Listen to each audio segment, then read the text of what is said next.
Italians are walking towards their gates. You know? Go through all of the horses, but I would like to go ahead and name off a few, and you could tell me a little bit about the horses that we need to know before post time? Thank you. Before the post. I've extensively interviewed all of these horses, so I know a lot about them. All right, what can you tell us about the 9-horse Destin? 9-horse Destin. Now, Destin is a tall drink of water, brown in color, I'm assuming. Got a nice mane, nice flowing mane, and that's really what's important, Bert. When you really see these luscious beasts running down the dirt track, glorious beasts, galloping down the mud track. You really want to see a nice flowing tail in the back. It makes them look fast. It's kind of like streaky. Speaking of which, guys, what's the track like today? It's a little bit muddy. Yeah, it's sloppy. We had a nice rainstorm roll right.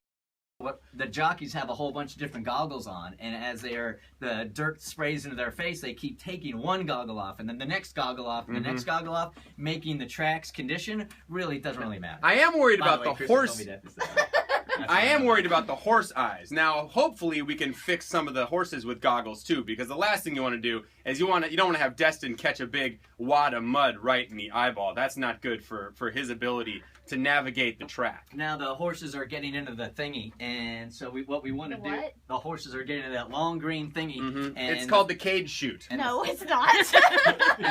and the fence is about to come down, so we only have time for a couple of more horses. The little fence that comes down. There's no fence that comes down. Listen. And it opens up. No. It goes out. It's a gate. It's a gate that closes. It's what they come out of when they announce the starting lineup. Yes. You know what I mean? They play their intro music. And they, in gate number 3.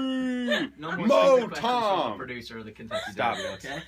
Brian, what can you tell us about the controversy with the number 15 horse Outwork? A lot of controversy. Well, the controversy is this, Bert. We did test all the horses for steroids or human growth hormone, and the problem with Outwork is he maybe had taken his name a little bit too literally. He's trying to outwork the rest of the field by shooting up steroids before he got into the gate release thing, and that we can't have that. We got to have a level dirt playing field for these horses. A lot of the parents are already complaining about the horse named Trojan Nation. Yeah. We've got a lot of controversy about that horse. Yeah, well, that horse is safe. I mean, really, when you're racing, you want to have protection. And by that, we mean pads. Pads on the jockey and a nice helmet. Trojan is the #1 horse protector in the world. I think we all know that. And big, strong helmets. All right, here they are. They are getting into the long green thingy, and the fence is about to open. No.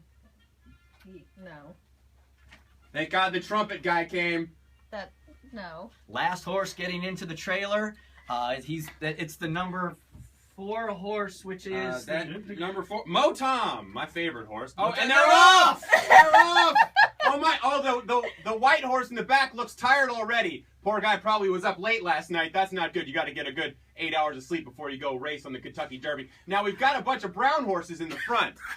That's racist, man. A brown horse. Oh, the black one on the outside is overtaking the brown horses on the inside. What's the number on that horse? Bert, this is quite a shakeup. No one thought that the black horse with the yellow rider was going to be coming right out the gate so strong like that. Danzig Candy is #1, and I'd say it's going about 38.4 miles per hour. That's a really accurate estimation, Bert. That's pretty solid. It says it right there on the screen. I thought it was a Fitbit. The horse had a Fitbit waving the track like that. I want to know what their heart rate is looking like. Oh boy, that black horse is really taking off. Looks like nobody is going to catch Danzig Candy right now. Nyquist is in second. Gunrunner in the 3rd position, just made a move to the outside, and the 5 horses now in the 2nd position. Bert's favorite Shagaff still in the back. Not even going to make it close to the front of this pack. How did he even get in this thing? What is it that we need to know about Outwork? Because Outwork, we know, starts off a race really fast, but then sometimes will fade to the middle of the pack before working its way in front of everybody. Bert, see, I'm glad you asked that. That's the danger with using steroids before a horse race. You come out of the gates real strong, but we all know that steroid users, it's not built for stamina, so Outwork is definitely dropping. We see Tom's ready. Tom's ready to make a move. That's what Tom's ready for, the 12 horse. On the outside, he's also brown. Really hard to tell these horses apart, especially with them being covered in mud now, except for that first horse, because the first horse doesn't have anybody kicking mud in his face. Now, if you look to the outside, making a move on the very outside, only 3 furlongs behind is the green riding horse. Who is this green horse? That is... This green horse, yeah, making a move. Making a push. Lean. I hope he sticks Will he that catch nose it? out. No, the winner is the... Nyquist. Nyquist is your Nyquist. winning horse. The purple rider. Now they're going to all these rich people who clearly own the horse. These people wearing flowers and hats, and it's just nice to see this gallant. And the rider in the purple costume wins, which is much a tribute to our very own Prince. And it sounded a little bit like this. We were very close.